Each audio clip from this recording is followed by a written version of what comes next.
I don't want that. You need to be kind of so you can see.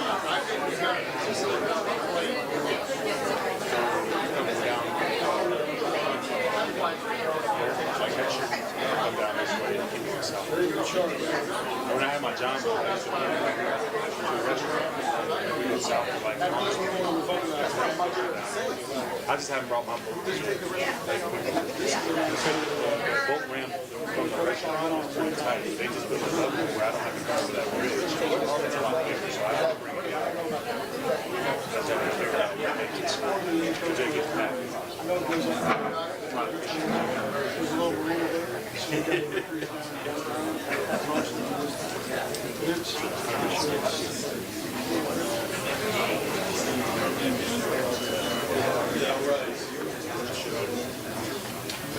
Yeah, because I was much more on stage. My wife complained about that.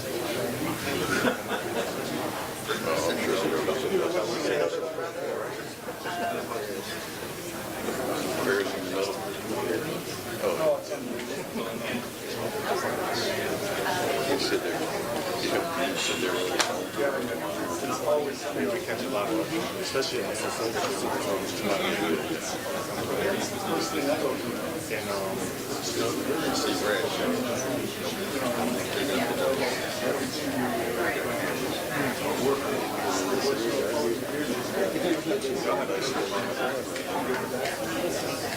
I thought about going where we could have had. I think about an hour and a half. That's close to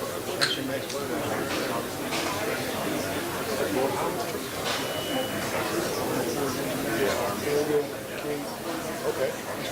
Is that Lucy Tiger? Yeah. Comes up from Jupiter. That military grade.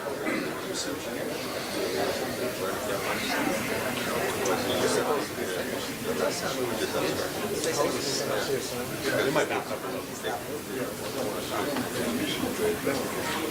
Yes.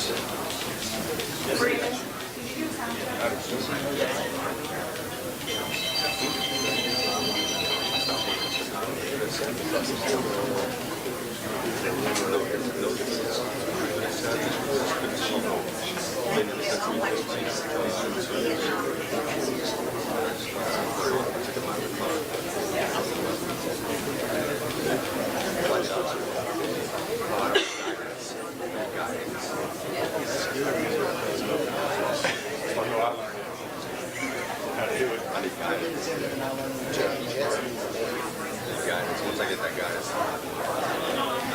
That's not the first one.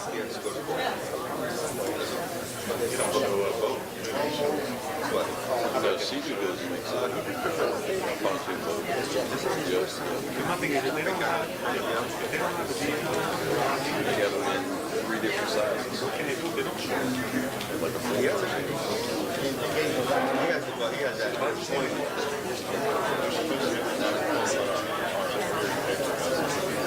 Yeah.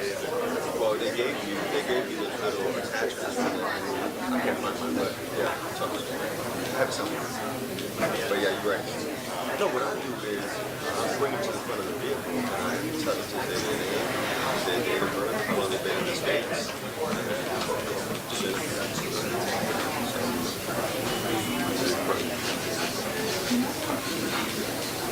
They don't have a doctor yet.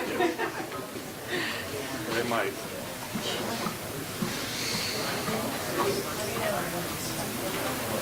So it's probably like an hour and a half.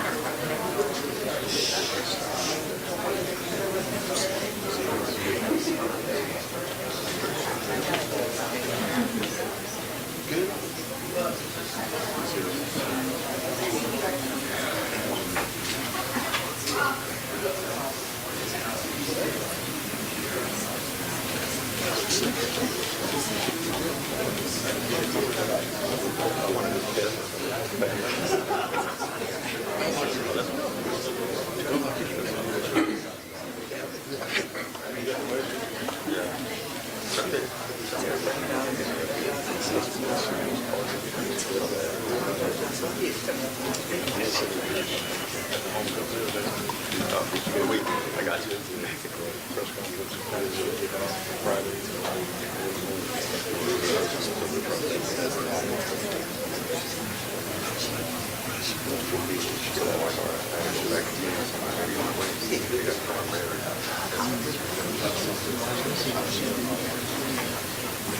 But then see that's all left over.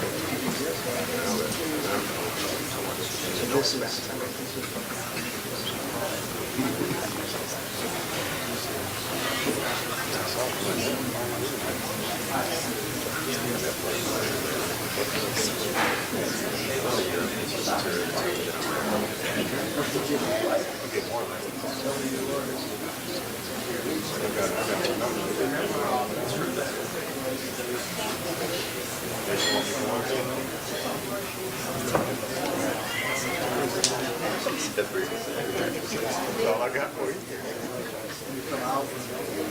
More than the best.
Last minute.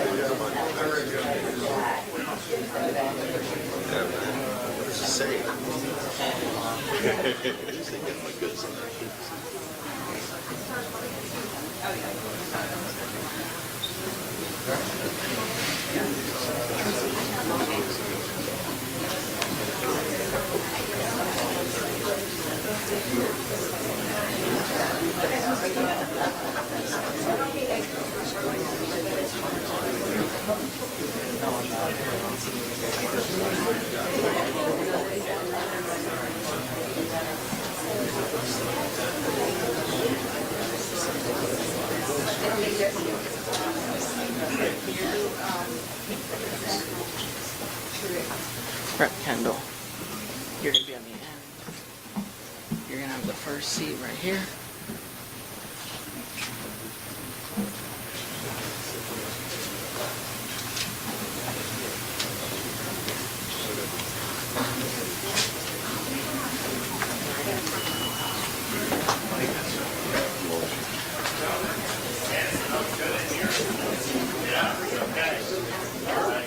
Good morning. All right. No, please be seated. Thanks so much. Appreciate Valley Smoke for hosting us again. We've done other events here, and I think they had a law enforcement focus as well. So it's always great to be back in St. Johns County and Ponte Vedra Beach, our old stomping grounds. And I know there's a lot that's going on. And we're joined here today by a lot of our who's who from law enforcement: Commissioner Mark Glass, FDLE, Colonel Gary House, Director of the Florida Highway Patrol. We're going to hear from a trooper, one of our state troopers, Virginia Hatch. We also have Representatives Michael and Kendall from Northeast Florida, so I want to thank them for coming here, and especially, you know, Rep. Michael has been really, I mean, we just signed this big immigration bill. We're making it a crime to enter Florida illegally. We're able to hold local officials accountable. Locals have to participate in immigration enforcement, no bail for these criminal aliens. Like, there's a lot of really good things that people have been asking for a long time. And, you know, Cayenne really, from the beginning of our administration as just a private citizen, an angel mom, helped us get the sanctuary cities ban passed. You know, that was important, but like, it's really, unfortunately, with Biden, it didn't matter if you were sick, because like, he was he made our country a sanctuary. But now, you know, you'll see if any locals try to do it, and then we even have more ability to go. But like, she's been a part now in the legislature of really bringing this stuff in. Now, there's a lot of work to do to implement. We're going to have some great announcements over the next week in particular. But I'm really excited that Florida's leading the way yet again on an issue that's really, really significant to our voters. Now, another area that we've led on over the last many years has been our unwavering commitment to law and order. And that wasn't always the case in some parts of the country. In fact, even many parts of the country wavered for some of those years. For us, that was never anything that we contemplated. And not only did we reject the defund the police movement when that was raging during the BLM riots of 2020 and in the ensuing years, we actually signed legislation in Florida prohibiting local governments from defunding their police forces. We are not going to let asinine policies take hold in the state of Florida, whether it's at the state or local level. We also we responded to the BLM riots in Florida by not letting them burn our cities down like they let in other places, which was good. But we also knew we needed to do more, so we have enacted strong anti-rioting legislation, which makes sure that people that try to do that will be held accountable. We are not tolerating looting or lawlessness or mob violence in the state of Florida. And you notice when you have part of that bill was to keep our roads clear. Yeah, because these people would be in like Minneapolis and they'd shut down the bridges and stuff. And I'm like, that's not going to happen in Florida. And so fast forward a few years later, pro-Hamas protesters, they tried to go out on the streets in Florida. And I think Miami PD got them off in 13 minutes, but then I think State Highway Patrol got another group off in 11 minutes, and they were gone. And we're just not tolerating it, so don't even try it. We've also recognized the sacrifices that people who are in uniform have done, both our police and fire. So we did, over a series of, I think, 3 years, we did a total of $321 million for first responder bonuses. And so all of our first responder bonuses, all of our first responders got bonuses of $1,000 after taxes. So you get more than $1,000, but ends up netting to $1,000. And that was just something that we thought was important to do, partially because there was a lot of hostility to law enforcement at the time. Part of it is people were doing a lot during COVID and all this stuff to really step up to the plate. And I think we're probably the only state in the country that did that. And look, the results speak for themselves. I mean, we've had good policies. Our crime rate's at a 50-year low in the state of Florida. But what we also noticed was there's a lot of dissatisfaction and low morale around the country in a lot of these police and sheriff's departments. You know, I remember I was in California a couple years ago. I was talking to a police chief in like a very nice part of Southern California, and I was just like, how are things going? He's like, well, I'm doing really well. It's just all my police officers want to move to Florida now. And that used to not be the case, right? And so we saw this. We saw how people were treated in Chicago, in Seattle, New York City, some of these places. So we enacted the Florida Law Enforcement Recruitment Bonus Program. So everybody, all new recruits are eligible, whether you are police force, a sheriff's department, or one of our state law enforcement agencies, you qualify for a $5,000 bonus upon signing to join the force. And we recognize that as a way to recruit good people who are being treated poorly in other parts of the country, but also to incentivize our own people here in Florida, our young people, to view law enforcement as a viable career. And I would not recommend going in some parts of the country, quite frankly, but I think here I would recommend, because I think you'll be treated well by the community, by the state, by leaders, and you'll have an opportunity to really make a difference in people's lives. And so we have been able to the out-of-state transfers, we've got almost 1,600 over the last couple years that have come from some of these other jurisdictions, and they're now in different police forces. I don't know, do you guys have probably had some transfers from other, and look, I haven't talked to all 1,600, but the ones I talked to, none of them regret moving and working here in the state of Florida. We've also done a total, we've done 7,200 new recruits from the local and within our state, people that are coming that are new to law enforcement. So this has been a big deal. We've done almost $50 million in this. We also created a Florida Law Enforcement Academy Scholarship Program. So it's tuition, fees, and up to $1,000 of educational expenses if you're in a law enforcement officer basic recruit training program. And if you think about it, we do like Bright Futures Scholarship if you go to university, which is fine, but why would we not also want to help and provide opportunities for people who are going in to law enforcement? And I think that's really, really good. So this is, it makes economic sense to go into law enforcement because we've provided some benefits, but it also is something that is favorably viewed in Florida. And again, that's not true in other parts of the country. We also are doing things about law enforcement oriented education in our schools. And so school districts are now encouraged to establish public safety telecommunications training programs, as well as law enforcement officer career explorer programs in public schools. And one of the things that they're doing is increasing interactions between students and LEOs to help build relationships, because some of these students may come from places where they're told to not like law enforcement, and so when they see that and they see what's being done, all of a sudden I think it provides really positive education. So we're really, really proud of that, and want to keep doing more. But if you think also about what we've asked, this is just for the state law enforcement, FHP, FDLE, some of our other folks.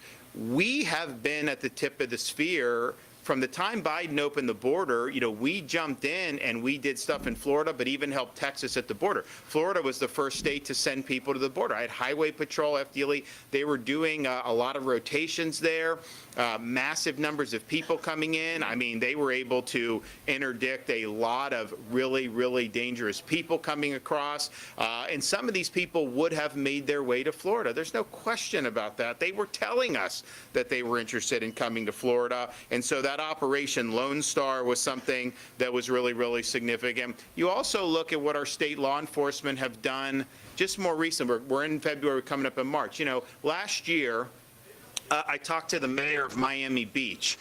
Because I don't know if you saw, like after COVID, Florida was open, so everyone would come. And the spring break in Miami Beach, it turned into a total clown show. It was bedlam. And that's not good for quality of life. So I told the mayor, I was like, listen, let's not do that this time, because we had to send Highway Patrol in to help mediate this anyways. I was like, why don't we get ahead of it this time? So they had a great plan. We had our state LEOs that were there helping. And then so last year, 2024 spring break was like the smoothest spring break that they had ever had. These businesses were happy, the residents were happy, and so we're going to be doing that again. We've got our guys, particularly with FHP, they're around and all these. And look, Miami Beach was kind of the most significant, but Florida, we go through these iterations. I mean, Panama City Beach used to be, and then they had to do things. And so we want people to come and enjoy Florida, but we don't want the inmates to run the asylum in Florida. And so that's what these guys have really done good. And it's made a difference. Also, in terms of interior enforcement of immigration laws, we announced last week, or actually earlier this week, an agreement between Florida Highway Patrol and the Department of Homeland Security, Immigration and Customs Enforcement to exercise, and they will train our FHP troopers so that they will be able to exercise the powers of immigration enforcement. So, for example, it's really important. So now, if they pull somebody over who's driving erratically or driving under the influence, and they're here illegally, you can do in whatever for local offense, but ICE can come pick them up or not. And if ICE doesn't have the ability, they can't. You're not authorized to just become an immigration agent without going to training. Now, they'll be able to have an illegal alien, not eligible to drive here, not eligible to be here, and they'll be able to bring them directly to ICE for processing and repatriation. So you're going to see a huge, huge benefit for them to be able to do that. So that's called the 287G agreement. We were one of the first states in the country to do it. We have been the first state in the country to respond legislatively by putting a duty on all of our local law enforcement agencies to participate in these immigration enforcement efforts. But we have FDLE. They were down, they're busting these Chinese illegals are down in South Florida, like massive numbers of Chinese illegals. I'm like, why are they in Florida? Why would Biden would just let them come in, basically. And so they're going. They just busted this illegal for child porn. That should never have been in the country to begin with. They busted the Venezuelan gang members. They've been doing a lot of busts on those gang members, and so this is working with ICE to go in and to remove illegal aliens from our communities, which is ultimately what you need to do. So as we now get ramped up with all this, you're going to end up seeing ICE embedded with like the sheriff's department here. So they're going on normal missions. Oh, you know what? Some of these people are illegal alien gang members. We're going to grab them and we're sending them back. So this is really what you need to do. But our guys have been at the forefront of all this. The legislation, we wanted the legislation for a number of reasons, but we wanted to make sure that all law enforcement knew they had a responsibility to assist with the enforcement of federal immigration law. Obviously, they're not going to do anything that the feds aren't willing to do. But we can't just sit on our hands if we want this to succeed. But the state, I mean, I had directed that anyways. I mean, I didn't need the duty because I was imposing it from my constitutional authority. And so you have FHP as this agreement. We're going to be announcing FDLE with a similar agreement to be able to work there. And part of the problem that we've noticed with the feds is Biden decimated this agency. And so all these programs where you would integrate local, they just totally fell by the wayside. So these guys are working really hard up there now under the Trump administration to stand this back up. But you got to put these guys through certain training. There's certain things that need to be done.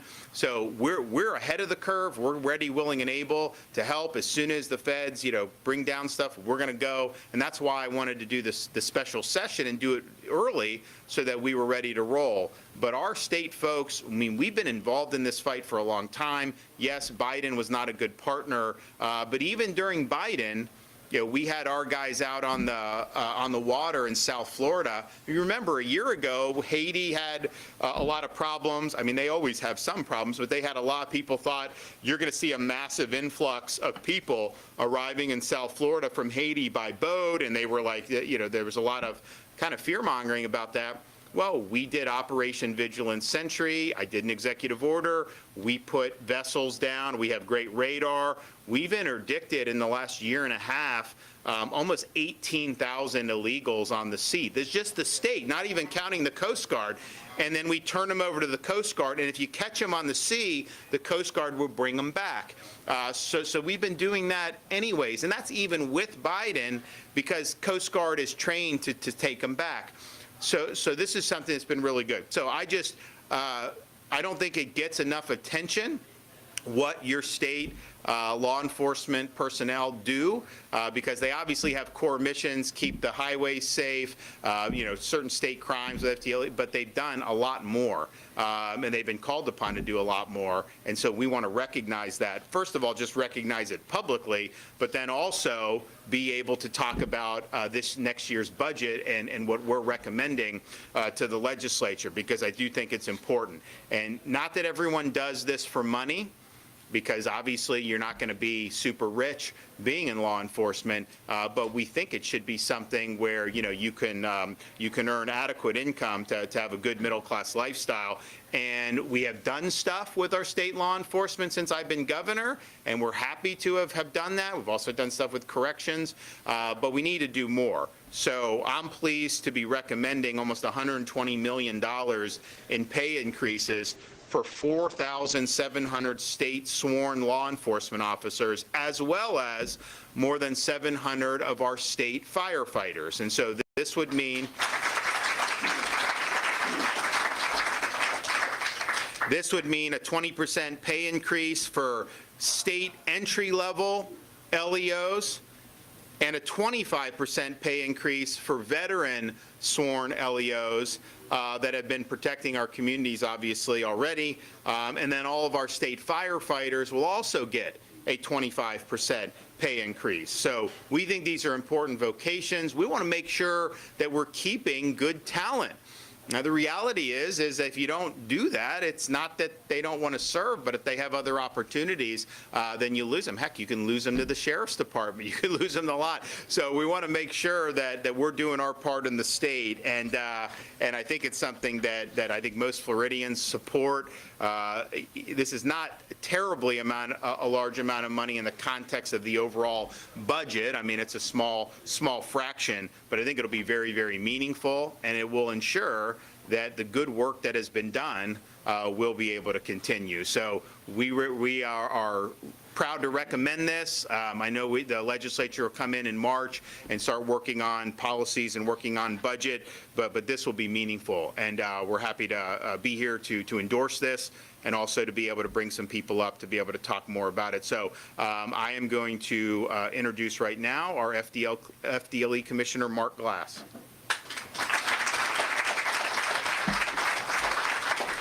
Thank you, Governor. I do appreciate this opportunity to come and talk to everyone.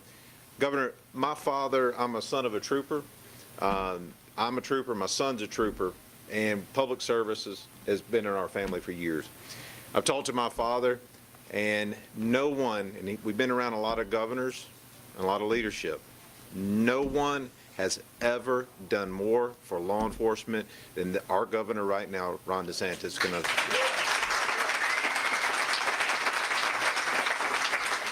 In a time when I had to go through a lot, watching my officers on the line and working with QRF, Highway Patrol, FDLE members, being bottles thrown at them, cussed at, everything, even at the border or even over here. And knowing that they were here for a public service reason, they want to do good, they want to do something. And then you have citizens out there that do not share the same sentiment. But in the state of Florida, a law and order state as much as we have here, championed by our governor, I will tell you, we stood strong, we stood side by side, no matter what color uniform you had on, and we got the mission done. You did something stupid in our state, we went out and found you. We went to other states to get you when you did something stupid. We tracked down. One of the best ones I ever had was up in Massachusetts. We tracked him down, and the trooper we were working up in Massachusetts, last name was DeSantis. And it was on his affidavit, and he didn't like Florida, he didn't like our governor, but we loved the whole process. It was one of the best things I ever had. But anyway, I just want to say, Governor, from the bottom of my heart, that our families, we do appreciate it. I cannot tell you, it may sound like a lot, 25%, and it is a lot to these families. And 20%, our recruitment and retention has gone down drastically based on all the programs our governor has done for our great state and protecting our citizens. And all the stuff that we are doing, the governor talked about immigration. We have done so much behind the scenes. The one we were talking about with the HSI, we just worked an operation with them, child molester, Nicaraguan, and we also recovered the live child, 6 years old.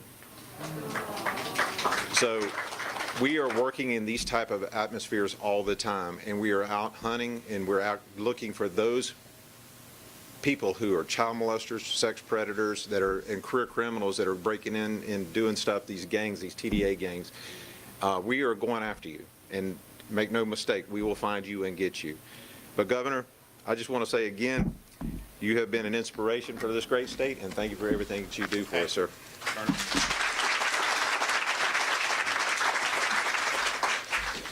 Thank you, Governor DeSantis, and I want to say thank you for your leadership, but not just thank you for your leadership, but not just in words, but in actions and results. So thank you, sir. Also, it's always a pleasure to be in historic St. Johns County. Our Sheriff, Rob Hardwick, thank you, sir. We have in Florida the best sheriffs in the nation, and you're the top of the list, Sheriff, so thank you for being with us here today. Thank you.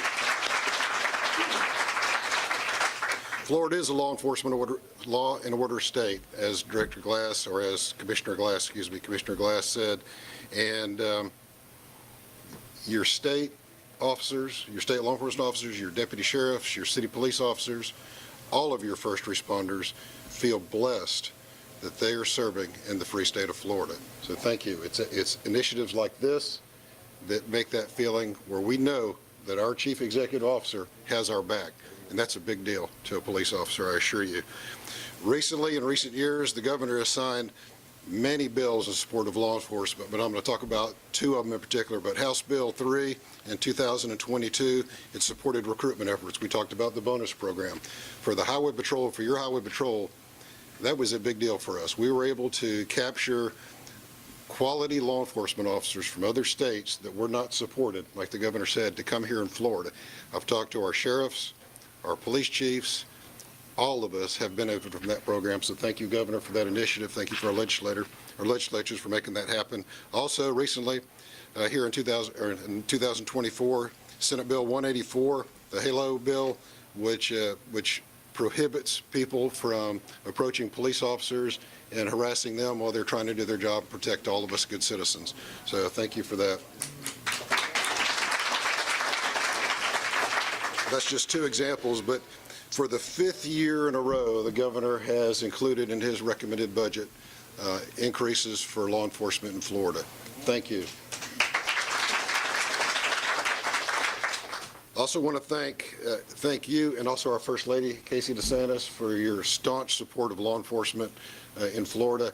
And again, not only is it recognized by our police officers, but our citizens, that permeates into those we serve. And it's not uncommon for our troopers, for our police officers around the state to stop for a coffee break somewhere, or to be out assisting a disabled motorist, or to be assisting a victim of a crime, and have that person talk about how proud they are to be in Florida, in the free state of Florida, and have the service that they have here. And it's because of your leadership, sir. So thank you very much. Thank you.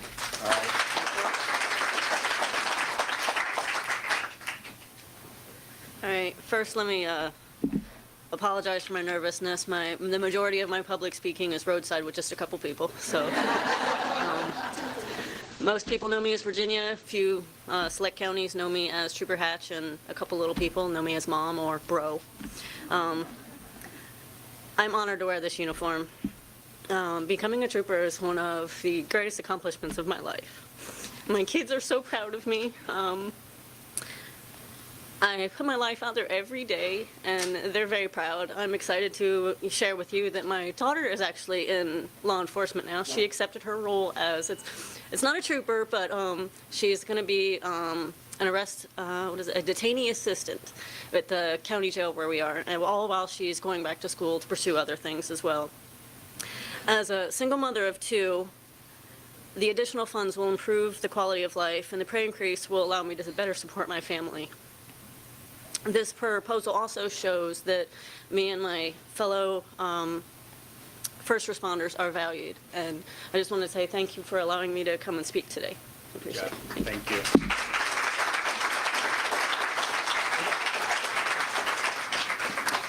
And as important as this is, I mean, honestly, it's not the biggest lift in the world because of Florida is in such good fiscal health. And that's not true in a lot of the states around the country, but we have big reserves. We have paid down. I mean, I just like with Washington, I mean, they're just adding debt, massive debt. I mean, it's unbelievable how much is happening. And in Florida, if you look at our state's total debt from 1840s to the present, just since I've been governor, we've paid off 36% of that. We're looking to knock out more over the next couple years. And we have the lowest per capita debt of the entire country here in Florida. We, of course, have no income tax, and so we have one of the lowest per capita state tax burdens in the country. We're usually in the top 3. Sometimes we're 1, depending on how you do it. And then get this.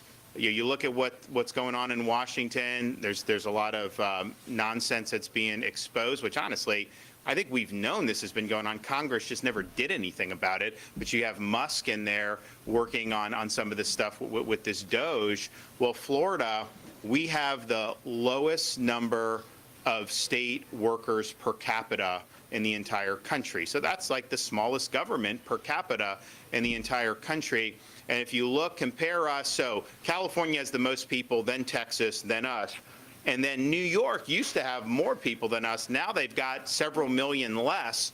And yet our budget in Florida is less than half of New York's budget. Well, the thing is it's just they tax.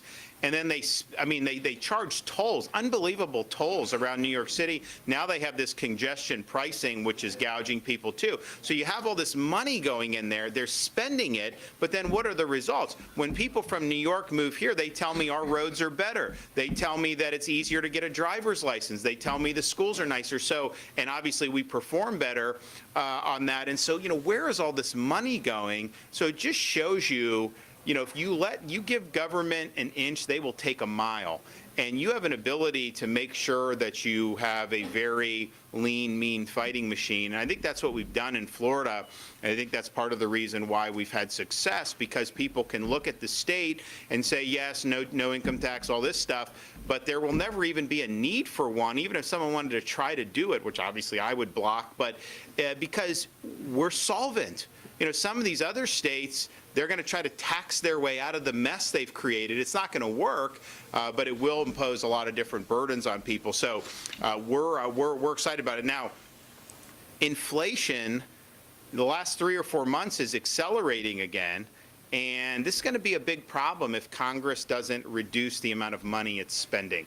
Because the reason why you have inflation is because of the massive borrowing, printing, and spending of money that's occurred in this country in recent years. And so, you now have Republicans in control, and they need to stop that. If they keep doing it and they accelerate from where we are currently and they adopt the Biden spending levels and even increase it, I think that's going to fuel the inflation fires that we're seeing right now. And Milton Friedman, the great economist, he used to make the point that, you may not have a balanced budget on paper. We don't in the United States, obviously. We do in Florida. But he's like, in effect, you do have a balanced budget no matter what happens. Because if government spends too much and borrows, you do pay that. They may not tax you directly, but you're indirectly paying that because you're paying more for everything with inflation and interest rates and all the things that are happening. So if you just look at the costs that you've had to assume, particularly over the last four and a half years, that outstrips any tax increase anyone's ever proposed. But it is an indirect tax increase, and it's being driven by the Fed, the Congress, and everything like that. So we've been able to kind of go forward and grow our economy and everything in spite of that. But I'll tell you, where the problem is, and we really would like to see some solutions here, and you got to be bold. You got to think big, and you got to be willing to rein this in. They're even talking about, they show some of this stuff with USAID and some of the nonsense, and now you hear Congress saying, well, we're still gonna fund it. Really? I mean, why would you want to just let the bureaucracy run amok like that?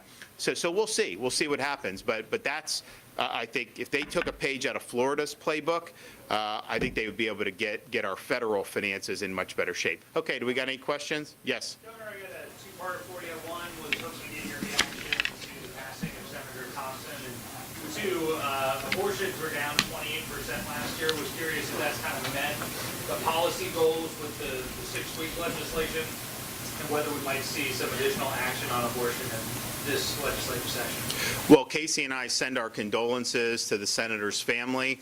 I was surprised to see that news this morning, and I know she meant a lot to a lot of people, particularly in Central Florida. And she's been in the legislature, I think, since I've been governor, and we have actually worked together on some issues for that.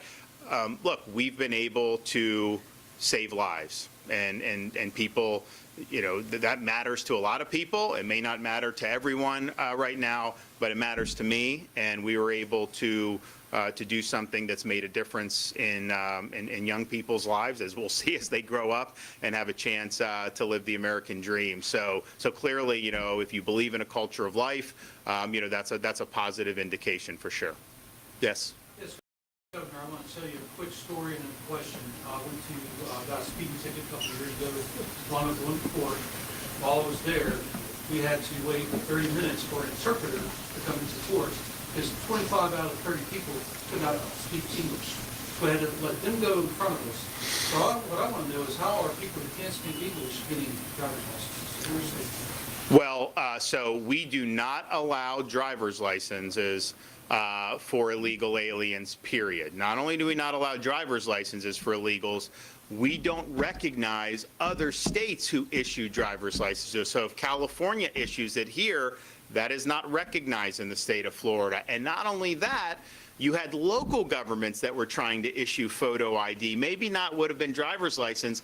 We banned local governments for issuing photo ID to illegals, and we even said nonprofit groups, because that's what the left was going to do next. No nonprofit. So you basically can't have an ID card issued by state government, local government, or even private if you're in this country illegally. And I think that that's really important now. So you have that. Now with the legislation that's passed, if somebody's driving here, they don't have a license, they're in the country illegally, right then they've committed a crime because they've entered the state illegally. Then you have the ability to hold them accountable for driving. But then with the deputization of Highway Patrol and our locals, which will happen, you immediately are able to turn over to ICE. And one of the things I saw, and Cayenne can attest to this, if you talk to these angel moms who've lost, and actually angel wives, angel moms, I mean, they've lost kids, husbands, you name it. When you have these fatal accidents with the illegals, it's almost always that the illegal had been arrested for bad driving prior and just kind of released, and no one really did anything about it. And I think what we're doing now in Florida, given that we have a new administration with the Trump administration who's going to take this seriously, is say, we can't just keep churning people out until someone ends up dying. That doesn't work. And so you're going to have much better enforcement on the interior of this country. Look, it was hard with Biden. I mean, when Biden came in, even people that had served prison sentences, it was hard to get ICE to come pick them up from the state penitentiary. And so we don't, they won't accept them. So what, they end up getting released because they've already served their sentence. So the state lacks authority at that point. Those days are over. So we're ahead of the curve in Florida, but there's going to be a lot of implementation that happens in the coming days, weeks, and months. But no one's going to be more aggressive than we will be. Governor, two questions for you. Number one, since unfortunately Senator Thompson did pass away, do you have any ideas of who will fill that vacant seat? And two, what does immigration enforcement currently look like in training border officers? What do you want that to look like with the new bill? And will that also impact our resources for ICE? So a state Senate vacancy is not filled by the governor. It'll be a special election. We usually wait until the elected official is put to rest and everything before we really charge into that. But we will set it. We'll try to do that as convenient as possible for the local officials. And so it's not my appointment. And needless to say, like, that's a district that probably wouldn't vote for a candidate I would endorse anyways, and that's fine. It's a diverse state, not as diverse as it used to be. You got a couple blue dots still. Most of it, the rest is red, but that's okay. And so, well, look, so the training, so when you do the 287G, there's certain reimbursement stuff the federal government will do, which makes it viable, I think. But a lot of that training actually just went defunct during the Biden administration. So they're kind of in the process of standing all this up. We'll be ready to do what we need to do to be able to make an impact. And I know a lot of our guys are eager to do it. It will, because some law enforcement say, well, like, we're not going to be a sanctuary, but just let the feds do it. We don't want to deal with immigration. And some people believe that. The problem is, like, if you actually work integrated with the feds and we have robust enforcement of these laws, you will have more public safety. Like, you will. There's no question about it. And so it's kind of misses the forest for the trees if you say, well, let the feds just handle that. We'll just sit on our hands. Obviously, we've had ban on sanctuary policy, so you can't sabotage what the feds are doing. Now, with the new legislation, you have an affirmative duty to help enforce immigration law. And then I, as governor, have the ability, we can fine the officials and even remove them from office if they're not on the team. So that's going to be clear. And there'll be guidance that's put out probably by the Attorney General in the coming days or weeks so everyone knows what's going on. But there's going to be a lot of agreements that are going to be executed across the state, similar to what Highway Patrol and FDLE are doing. I know we have some sheriffs that are really gung-ho about doing that. We probably have a handful that do not want to do it, but now with the legislation are going to have to do it. And so this is because of what's happened over the last 4 years, this stuff is kind of in flux. But we're working very closely with DHS, and I think that they definitely view Florida as the tip of the spear here, and we'll continue to do it. That's what we do. We lead. Governor, we had a situation this week where an off-duty FDLE agent unfortunately shot a high school student here who was playing a game where called like Senior Assassin or something, where they shoot each other with water guns. He thought he had a real gun. Curious to get your thoughts on that situation, how we might be able to avoid. I'll let Mark handle that. I know he's been following it. And also curious if FDLE is involved in that investigation and whether the agent is potentially facing charges. Well, so first off, the Nassau County is handling that case. So what you were talking about coming to the wee hours of the morning when it's dark 30 out and they're playing this game and you see 3 people going across your Ring doorbell camera with silhouettes of appears to be a firearm and in and around your front yard, just like the sheriff said there, this is not an officer involved shooting, this is a homeowner, right? This is a homeowner at their house. So we're going to push that, Bill Leeper and the Nassau County, they're working that whole thing from start to finish. And but we do know that there's been things going out to other schools because this has been evidently a game that's been kind of being played out all around multiple neighborhoods throughout the state. So the school officials, I think, are getting involved now and sending stuff out as don't do this. because you do this in people's yards in the middle of the night when they can't see you and they're going out and looks like they're about to get attacked or jumped. I mean, that's things we don't want to do. So, but we'll leave that up to Nassau County on the rest of the investigation, sir. Okay. Okay, first question for Sheriff Harwood. From our county, how many have we reported from the state, and can we hear from Diane? What would you like her to say? So here's I think the how this works is the state we don't, I mean, obviously under Biden it was verboten for us to do anything in terms of deportation. Like, we can turn it over. They a lot of times would release or not. I can tell you that on our Operation Vigilant Sentry, just in the last year and a half on the water, we ended up with almost 18,000 interdictions, and we know they were repatriated by the Coast Guard because we turned them over and got confirmation on that. How these numbers will play out under the Trump administration, I think will obviously be better than Biden, but I do think it'll take some time as they get stood up. So, like, we can arrest an illegal alien or a group of them, turn them over to ICE, and, obviously we don't want them released back in our communities, but there is like a process, right? And so they're trying to find. So I think the president deputized anyone in the federal government to be involved with immigration, because, like, you literally have this process, which I think is kind of ridiculous, where you go in front of like an immigration judge. They're not real judges, but they are called immigration judges, and they adjudicate this. And my view is like, look, if you come across the border illegally, you don't have an ability to show you have a right to be here, just send them right back. Why are we going through all this song and dance? But I think how the administration navigates that, the bureaucracy, whether Congress will be able to change, I think is going to be really significant in terms of the ultimate deportation numbers. Now, the arrest numbers, if you extrapolate them out over 4 years, is far below what would be considered any type of mass deportation. I think they probably are arresting 500, and not all 500 will be deported, so 500 a day. So if you extrapolate that over 4 years, Biden let in 10 million, right? And so that's like 1 million people maybe over 4 years, 1.5 million.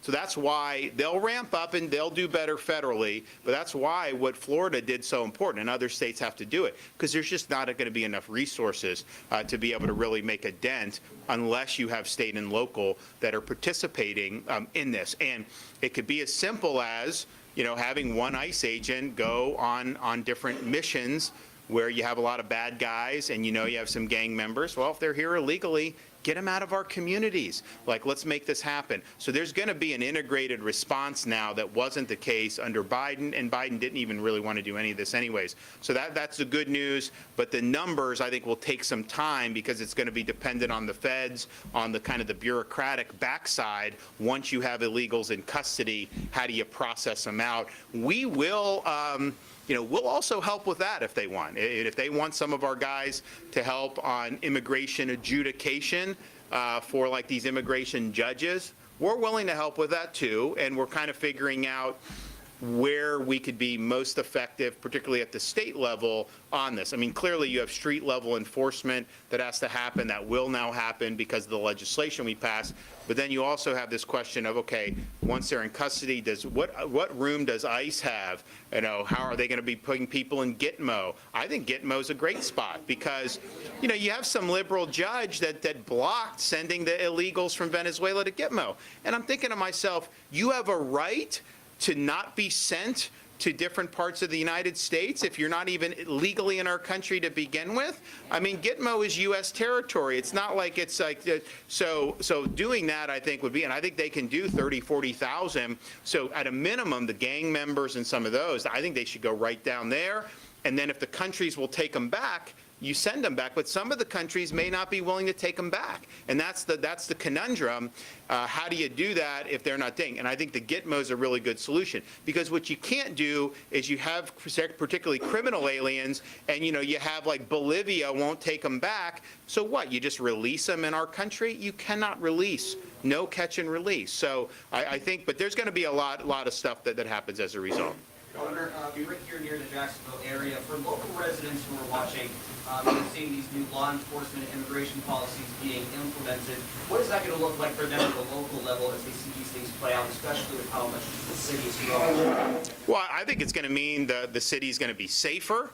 I think you're going to end up just having these policies will deter illegals from coming to Florida to begin with. And that has not always been the case. I mean, Florida's policies for decades, is basically a wink in the nut. These Republicans would tell you they were against illegal immigration, but then they would kind of let it happen. We've now worked hard since I've been governor with sanctuary cities, all these different things to push back, and now legislation yesterday. So I think people that are looking, I think you're going to see a lot of illegal aliens gravitate to California and gravitate to Illinois and gravitate there. I think Florida is going to be viewed as a place that's not going to be hospitable. So I do think you will see, once these agreements get up and running and we get enforcement, I think you're going to see, meaningful difference. But here's the thing.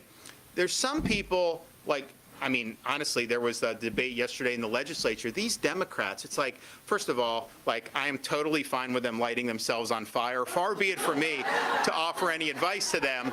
But when you care more about people coming to our country illegally than you do about your own citizens, you've lost the plot.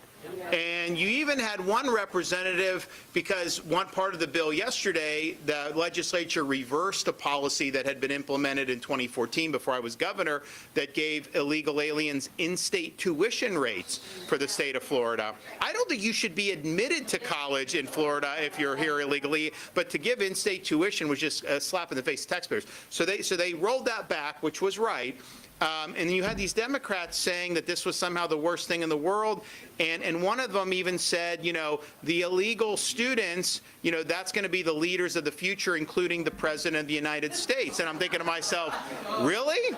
Born in a foreign country and you can come? No, I don't think so. I think you got to be a natural born citizen. But they do that. They cannot shake that. And so that's kind of the direction that they're going. They support open borders. I mean, if you think it's bad, if you vote against the Lake and Riley Act in Congress that says criminal aliens need to be deported immediately, then you believe in an open border. But you also have other people, and a lot of these are Republicans, what they'll say is, oh, we're for border, we're tough on immigration. But what they'll say is, well, they only want to deport convicted criminal illegal aliens. And so basically what they're saying, when they use that term, the antenna should go off, because what they're saying is you can come illegally, you can do what you want, and unless you commit a serious felony, you're never going to be, there's not going to be any enforcement. That doesn't work either. That does not work. And the thing is, I want to remove them before they commit any offenses. Why would we want to wait until what happened to Cayenne and Bobby? You don't want to wait to that point. You want to do, but it's also the case, apart from the crime, the fact is it's hard on schools when you have foreigners, illegals coming in. It's hard on health care resources when you have it. And it does tax law enforcement because they have to do more of this. So, there's a whole host of things. And I think if you get this right, I think you're going to see positive results in healthcare costs. I think you'll see positive results in education spending.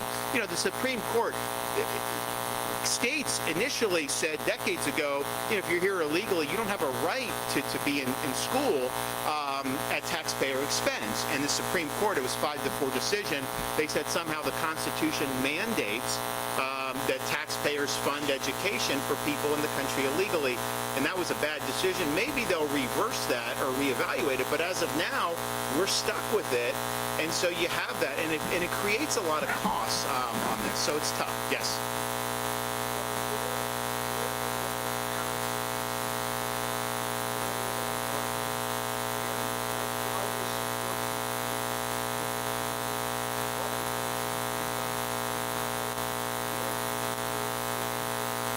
So it's interesting, so one of the things I did, and Cayenne ran the package in 23, was was, we did a bunch of stuff to crack down on illegal immigration. One thing we did was employment verification. So it's illegal in Florida to employ an illegal, period. But what we said is you got to run through public and private sector, run them through E-Verify, and if they don't pass E-Verify, you can't hire them. And the legislature said they didn't want to do it, and then they said, well, okay, if a company has 500 employees, then you do E-Verify. I said, 500? Then they'll go 250.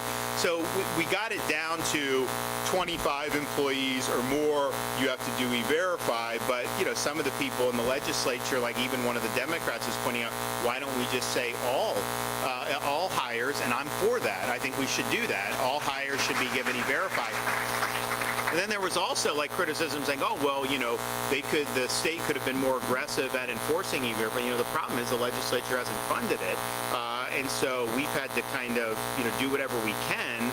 And there have been people that have been held accountable, but not as robust as it should. So if you went to fully verify, not just 25 or more, and then you funded it so that it could be enforced, that would make a difference. Now, I will say this, though, because I was asked yesterday about, we had a situation a couple years ago, there was an illegal employed by a contractor, and he wasn't qualified to be operating heavy machinery, but he was, and he ran over a sheriff's deputy and killed him.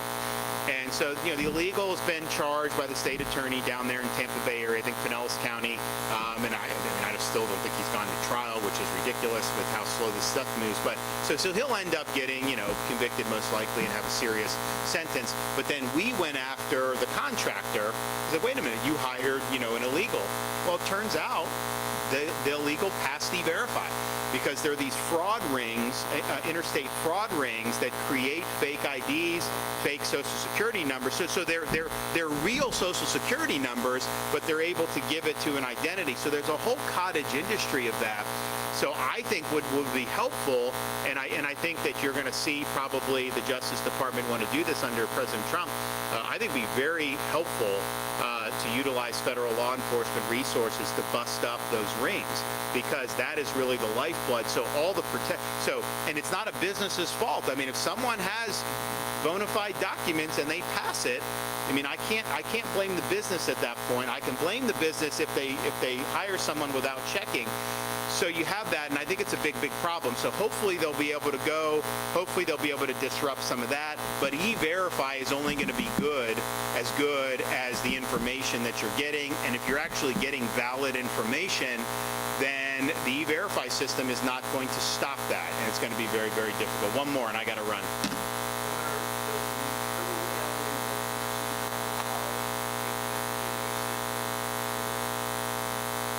Do you guys do that anyways, or what do you do for that? Just forget about criminal aliens. How do you do swabs?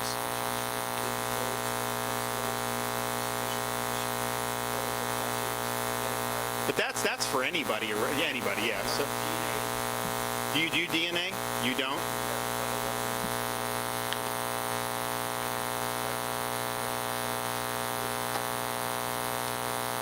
Okay. But that is that only for illegal aliens, or would that be, it could be for anybody? So yeah, well, I know we've had people that have wanted to address it. But look, the reality is this: we now have a situation where this is a national priority. The voters have voted. This is a huge part of the election, and we all complained about this border for 4 years, especially Republicans. So now it's the time to do something about it. The Florida legislature did something about it yesterday, and I signed the legislation. Florida is doing something about it. We need other states to follow suit, and hopefully we'll be able to end this problem once and for all. Thanks, everybody. God bless.